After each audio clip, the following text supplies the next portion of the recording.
There's something different in the air at Downton. The gates are still tall, the windows still polished, and the servants still move quietly through the halls. But something feels wrong. Like a secret waiting to come out, Lady Mary's smile is colder now. Carson walks slower, and behind every polite greeting is a silent question. What happened while we were away? As Downton Abbey opens its doors once again, the calm beauty of the estate hides a storm underneath. The preview gives us only short glimpses, but each one whispers that something has changed. The family sits at dinner, but there is no warmth in their eyes. Even the grand chandelier above them feels dimmer. We see Lady Mary walking alone in the garden, her arms folded tightly. She looks like someone holding in a painful truth. In the past, she was proud and sharp. Now, she looks more careful, like she's protecting something or someone, the staff. Downstairs feel it too. Mrs. Hughes gives Mr. Carson a long look when he refuses a second cup of tea. He just nods and walks away. That's not like him. Thomas Barrow, usually full of confidence, now watches others from a distance. His eyes are heavy. Maybe he knows something. Maybe he's done something. The Abbey itself seems quieter, but not. Peaceful, more like everyone is waiting for something to happen. Even the walls look like they're holding back words. The halls are clean, but there's a stillness that doesn't feel right. The preview shows Lady Cora standing near a window, holding a letter. Her hands are shaking just slightly. She quickly hides the letter when Robert walks in. What was in that letter? A soft scene shows Anna helping Lady Mary get dressed. Mary stares at her reflection, not saying a word. Then suddenly she asks Anna, "Do you believe we're ever really safe here?" Anna freezes. She doesn't answer. There are no raised voices in the preview.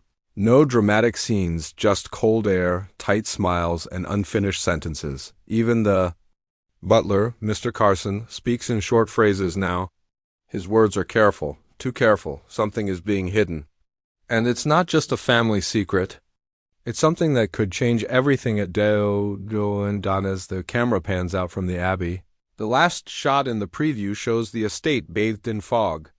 Only the top of the building is clearly visible. It's a powerful image, beautiful, yet distant. The Abbey stands strong but alone. Whatever is coming is already inside the walls. Asterisk whispers travel faster than footsteps inside Downton Abbey. One glance between footmen, a half-heard conversation in the hallway, and suddenly the whole staff is buzzing. But this time, it's not just gossip. This time, there's a real reason for the silence that follows every whisper, because someone important is expected to arrive.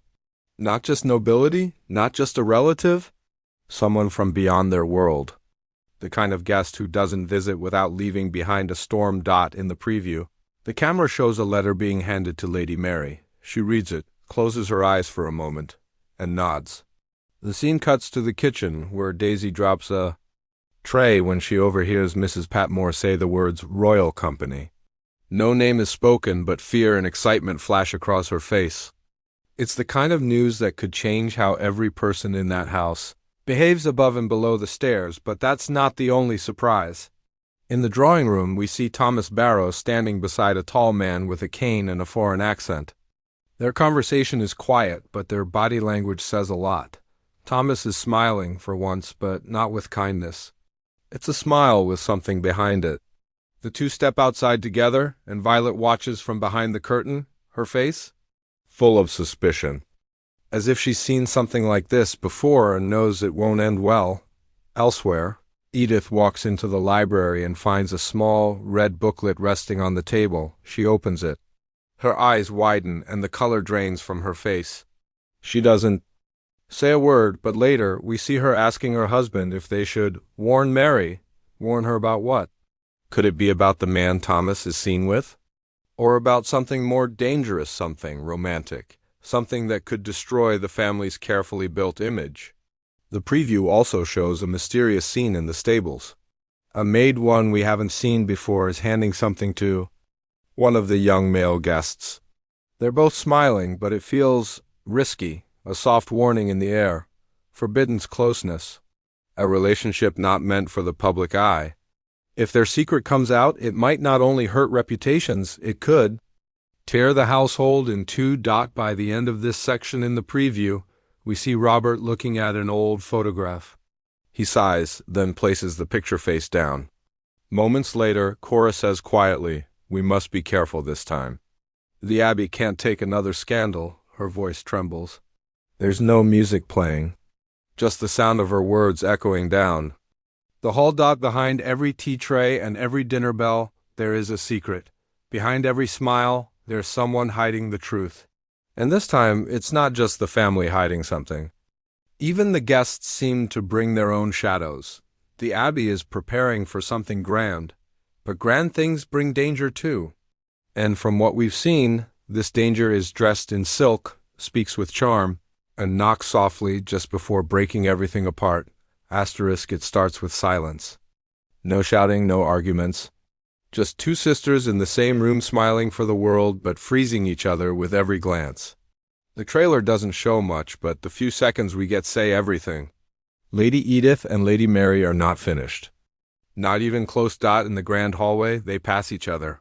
Mary says nothing. Edith lowers her eyes but keeps walking.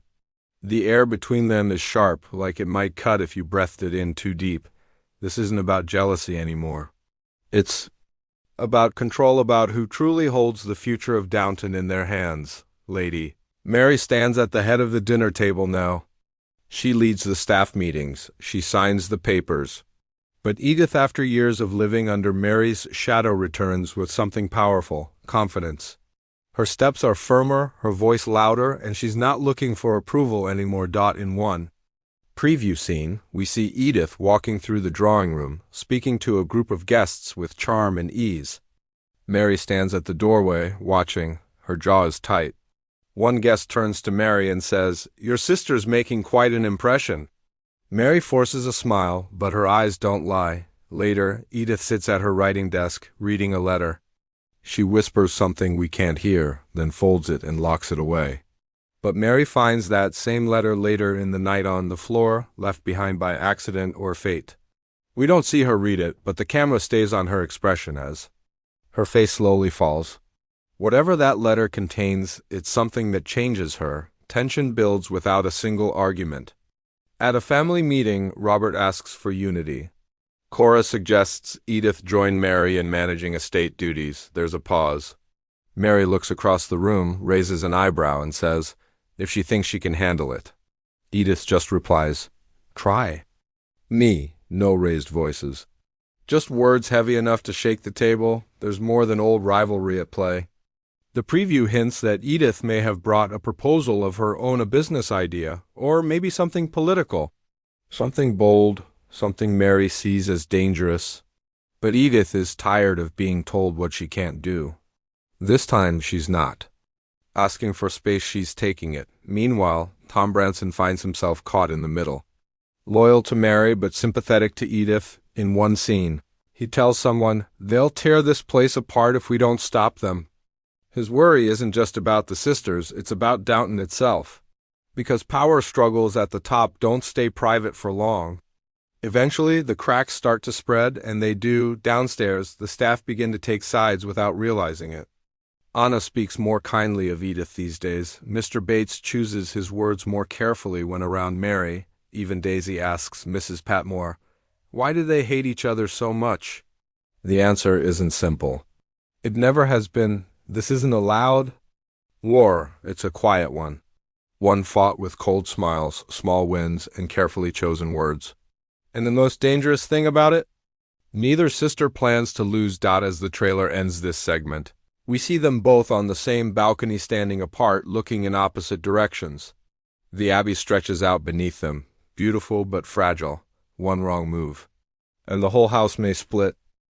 Not all secrets shout. Some sit quietly in drawers, sealed in old envelopes, waiting for the right or wrong eyes to find them. In Downton Abbey 3, one letter may carry more weight than any title, and its discovery could rewrite everything. We thought we knew about the Crawley legacy. In the preview, there's a blink and you miss it moment. Lady Violet's old jewelry box is opened. Not by her, but by Mary. Her fingers hesitate, hovering over the velvet lining. She doesn't reach for a ring or a brooch. She pulls out a single folded note. browned with age and tied with a faded ribbon. Her expression shifts instantly. It's not surprise. It's dread. No words from the trailer explain what's inside. But after that scene, everything begins to feel unstable.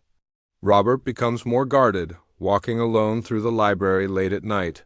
We see him take a book from the shelf, pause, then place it back without opening it.